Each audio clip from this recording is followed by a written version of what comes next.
Selama bertahun-tahun, Anda mungkin sering dengar atau bahkan sangat yakin sama satu hal ini tentang diri Anda, bahwa Anda itu seorang pembelajar visual. Atau mungkin kinestetik ya kan? Betul banget.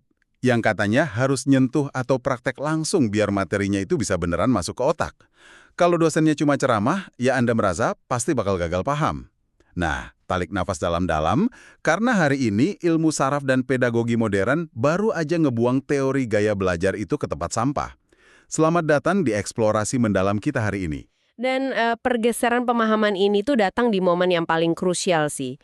Kita kan udah nggak hidup di era di mana batas fisik 4 dinding ruang kelas itu nentuin gimana pengetahuan ditransfer. Nah, itu dia inti masalahnya.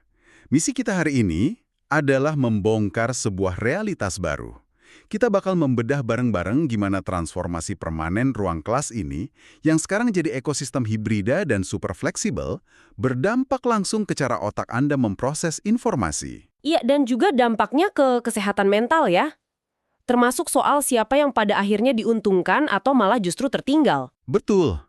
Dan untuk bedah materi ini, kita bersandar pada sebuah laporan komprehensif yang judulnya The Evolution of Student Learning Modalities, ditambah tumpukan data empiris terbaru yang ditarik sampai tahun 2026.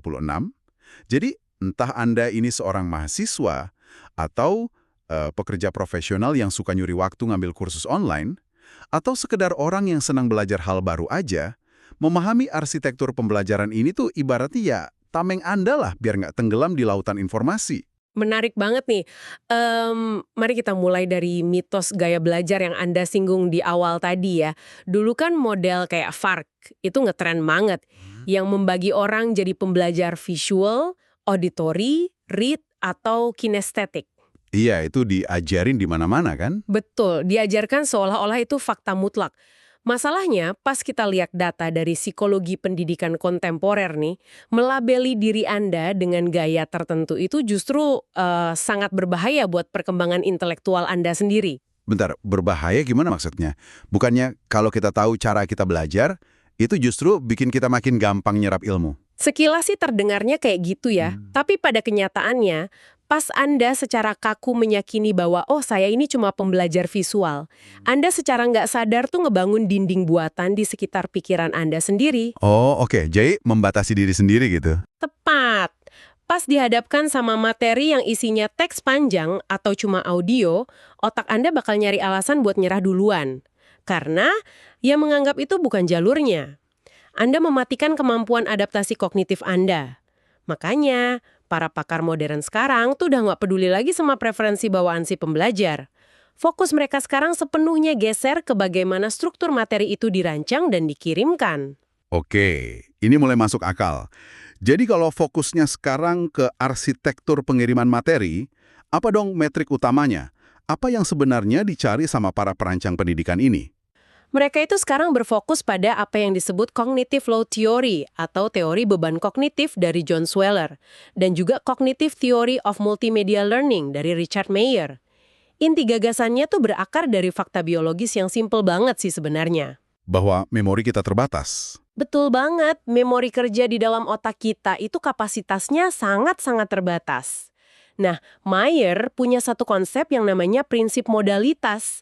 Dia nemuin kalau otak kita tuh punya jalur pemrosesan yang terpisah antara informasi yang masuk lewat mata dan yang masuk lewat telinga.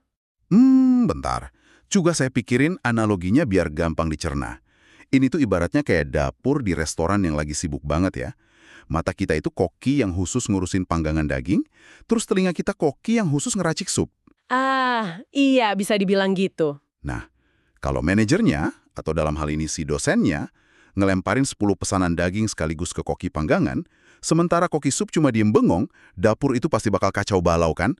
Karena beban kerjanya numpuk di satu orang. Analogi dapur itu pas banget sih.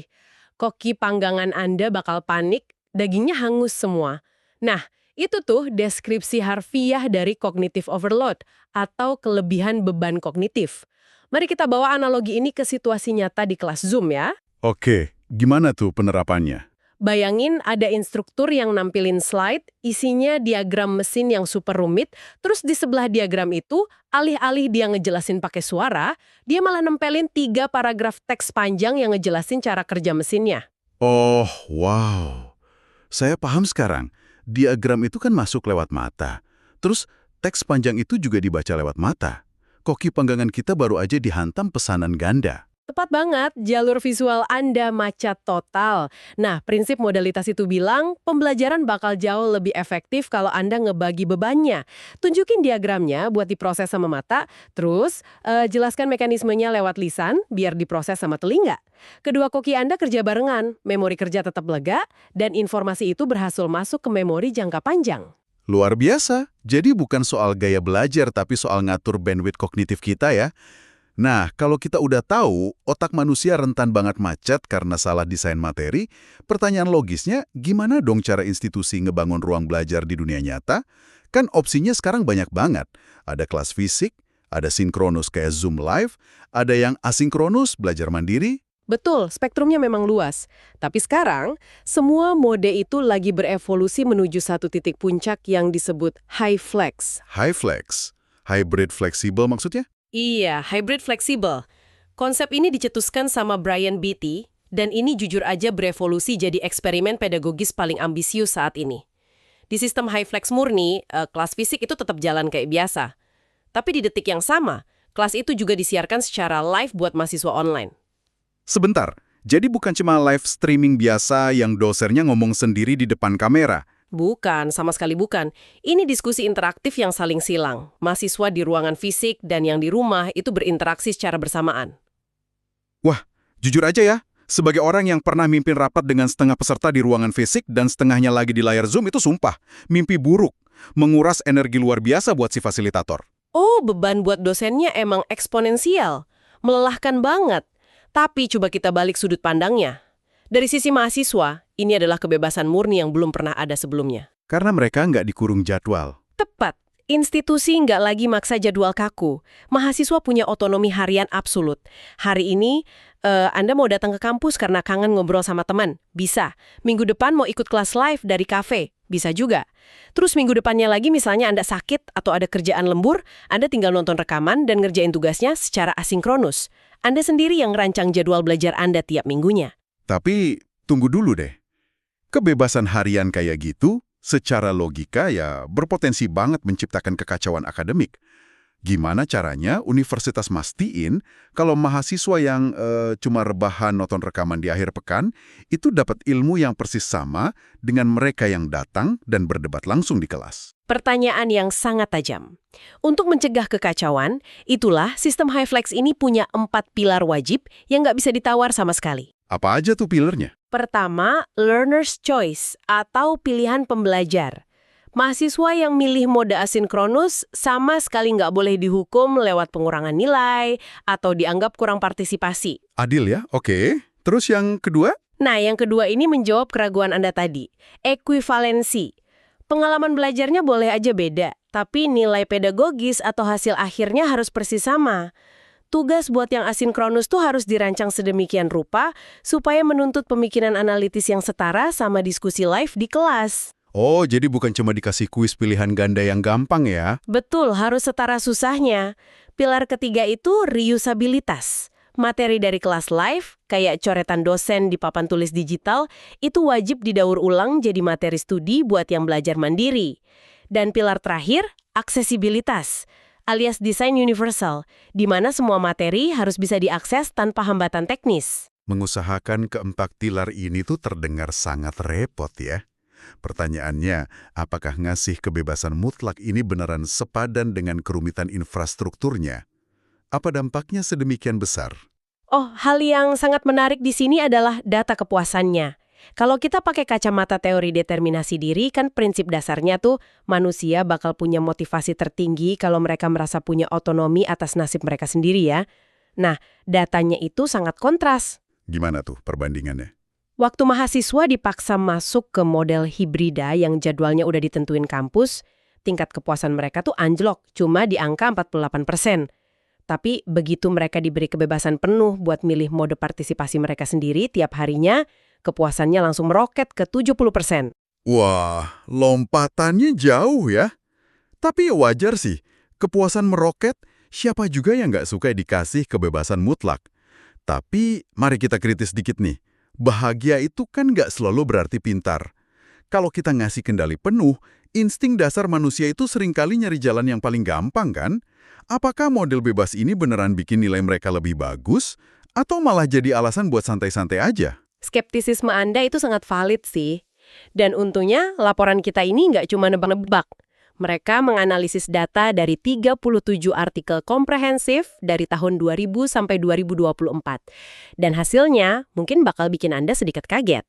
Wah, apa tuh hasilnya? Ternyata, model pembelajaran yang 100% online itu secara meyakinkan selalu dikalahkan sama model blended learning atau campuran.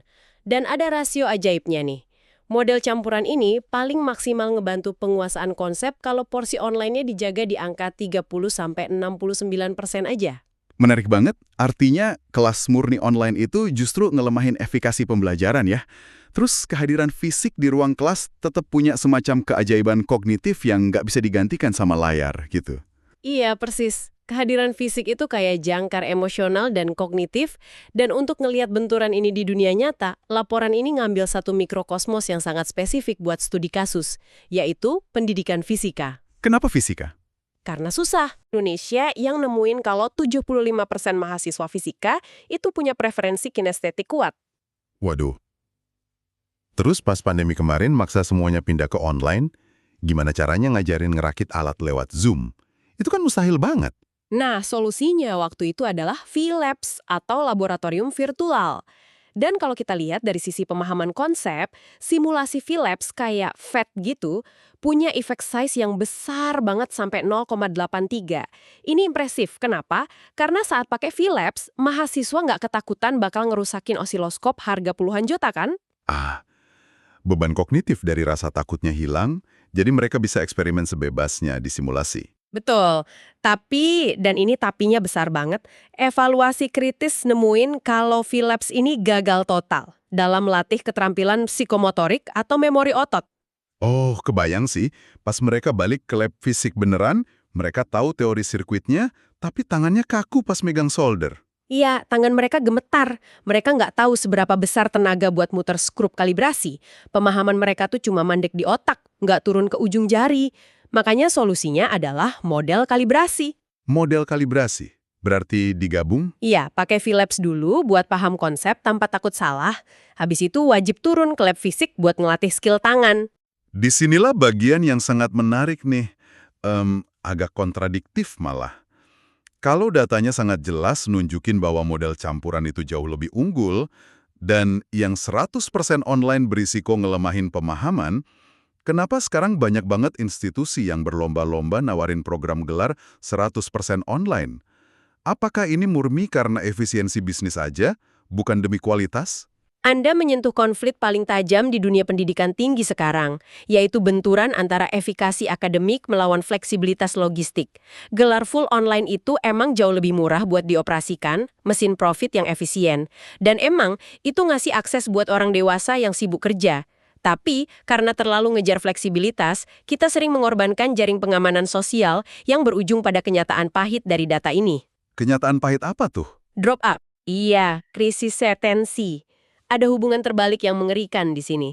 Semakin banyak kelas full online yang diambil mahasiswa, presentasi kelulusan mereka makin anjlok. Dan lucunya, ini sama sekali nggak ada hubungannya sama kualitas dosen atau kecerdasan mahasiswanya. Terus apa dong pembunuh utamanya? Mereka nyebutnya time poverty atau kemiskinan waktu. Mahasiswa online itu biasanya orang dewasa yang beban hidupnya udah penuh. Mereka pekerja atau orang tua tunggal. Tekanan eksternal dari keluarga dan pekerjaan itu sangat-sangat rentan menghancurkan fokus saat belajar sendirian di rumah. Masuk akal banget. Tanpa jadwal fisik yang maksa mereka duduk di kelas, gampang banget ya buat menunda-nunda belajar karena kecapean. Terus solusinya apa? Disinilah model hibrida tadi bertindak sebagai tameng pelindung. Data retensi pendaftaran ulangnya itu sampai 95% buat hibrida, dibanding full online yang cuma 81%. Hibrida ngasih struktur dan dukungan teman sebaya. Ironisnya, 48% pimpinan universitas tuh bahkan nggak sadar soal angka dropout online mereka sendiri. Wow, nggak sadar. Kebutaan institusi ini pasti ngerusak banget sih buat kesehatan mental mahasiswanya. Sangat ngerusak. Kalau kita bedah data kesehatan mental pasca pandemi, mereka yang suka kelas tatap muka itu ngelaporin tingkat depresi paling rendah pas balik ke kampus. Tapi sebaliknya, buat orang dewasa yang mungkin punya trauma atau tekanan kerja luar biasa, fleksibilitas belajar asinkronus itu sukses nurunin stres kronis mereka. Berarti nggak ada satu ukuran yang pas buat semua orang ya? Betul, dan jika kita menghubungkan ini dengan gambaran besarnya, keterlibatan online itu bukan sekedar mengklik modul PDF. Tanpa adanya komunitas inquiry, ruang sosial untuk berdiskusi, pelajar online itu bakal ngerasa sangat terisolasi. Oke, merancang ekosistem HyFlex yang seimbang antara kognitif, performa, dan kesehatan mental ini di atas kertas emang terdengar sempurna ya. Tapi gimana kalau kita terapkan di dunia nyata? Di skala yang masif, yang penuh tantangan. Contohnya nih, studi kasus makro yang ada di laporan kita. Indonesia. Indonesia. Ini medan ujian yang paling ekstrim sih. Bayangin, 8 juta mahasiswa di 4.600 institusi dan tersebar di belasan ribu pulau. Apalagi ketimpangan digitalnya kan ekstrim banget. Akses komputer anak di desa itu cuma sekitar 15% dibanding anak kota yang 25%. Belum lagi kecepatan internet nasional rata-rata cuma 45 Mbps. Itu juga sering putus nyambung kan? Iya, tapi dengan kondisi seberat itu, Indonesia justru punya kebijakan revolusioner yang namanya Merdeka Belajar Kampus Merdeka atau MBKM. Kebijakan ini tuh secara radikal maksa transisi ke industri 4.0. Mahasiswa diizinkan belajar di luar kampus, kayak magang atau proyek desa, sampai 3 semester. 3 semester di luar kampus? Berarti kesuksesan MBKM ini benar-benar bertumpu 100% sama infrastruktur hibrida dong? Sepenuhnya bertumpu di sana. Dan luar biasanya, kalau diimplementasikan dengan benar, efektivitas sistem ini terbukti bisa nyentuh angka 86,44%. Tapi syarat teknologinya nggak main-main. Harus canggih ya perlengkapannya. Banget, butuh kamera pelacak AI. Tapi yang paling krusial dan sering dilupakan adalah manajemen akustik. Audio 2 arah. Kalau mahasiswa yang lagi di desa terpencil itu nggak bisa dengar diskusi spontan teman-temannya di kelas fisik, ekivalensi belajarnya hancur seketika. Wah, benar juga. Kalau audionya jelek, mereka di desa cuma jadi penonton pasif ya, bukan peserta. Tapi bayangin dosen harus ngatur ginian sambil ngajar materi susah, pasti kelabakan. Makanya butuh instructional technology aids, semacam asisten mahasiswa yang khusus mengelola teknis kelas. Dan satu lagi, ini harga mati. Universal Design for Learning atau UDL. 15% populasi global itu hidup dengan disabilitas. Oh, inklusivitas ya. Jarang banget dibahas padahal. Sangat jarang. Pembuat kebijakan sering lupa kalau ngupload materi pakai PDF biasa bentuk gambar, itu nggak bisa dibaca sama screen reader buat mahasiswa tunanetra. Atau pakai Zoom tanpa closed captioning, itu sama aja mengusir mahasiswa tunarungu dari kelas. Kepatuhan pada standar WCAG itu wajib hukumnya. Ya ampun. Jadi kalau saya boleh rangkum sedikit nih, mengupayakan sistem HyFlex dan MBKM tanpa mikirin investasi infrastruktur internet dan UDL tadi, itu ibaratnya kita ngebangun jalan tol super canggih yang harganya triliunan rupiah, tapi kita lupa ngebangun gerbang masuknya. Metafora yang sangat tepat. Jalan tolnya sih keren, tapi cuma bakal melayani segelintir orang kaya yang kebetulan punya helikopter buat mendarat di tengah jalan tol itu, sementara yang lain cuma bisa gigit jari ngeliatin dari luar pagar. Persis, kita menciptakan ketimpangan baru atas nama inovasi. Gila. Nah, kita udah melampaui perdebatan usang tentang mending online atau tatap muka. Jelas banget, masa depan pendidikan itu adalah ekosistem fleksibel yang dirancang dengan niat luar biasa buat nyimbangin beban kognitif otak, kebutuhan psikologis, dan kesetaraan teknologi. Tapi, dari semua obrolan kita hari ini, ada satu pemikiran provokatif terakhir buat Anda semua. Apa tuh? Gini, kita udah bahas panjang lebar kan, gimana kampus dan institusi itu harus mati-matian ngebangun sistem fleksibel buat Anda, supaya Anda nyaman. Tapi, ketika sistem ini akhirnya ngasih Anda kebebasan mutlak buat milih kapan, di mana, dan gimana cara Anda belajar, pertanyaannya adalah, apakah Anda siap menjadi CEO dari fokus dan bandwidth kognitif Anda sendiri? Wah, itu berat sih. Kebebasan itu kan butuh kedisiplinan. Betul. Karena kebebasan buat belajar dari mana aja, pada akhirnya ngebawa tanggung jawab yang sangat berat buat benar-benar mau belajar dari mana aja. Nggak cuma rebahan terus main sosmed. Pikirkanlah itu baik-baik. Tantangan yang bagus banget buat direnungkan. Ya, dan terima kasih banyak sudah menemani diskusi kita di Eksplorasi Mendalam kali ini. Semoga otak Anda tidak mengalami cognitive overload. Sampai jumpa.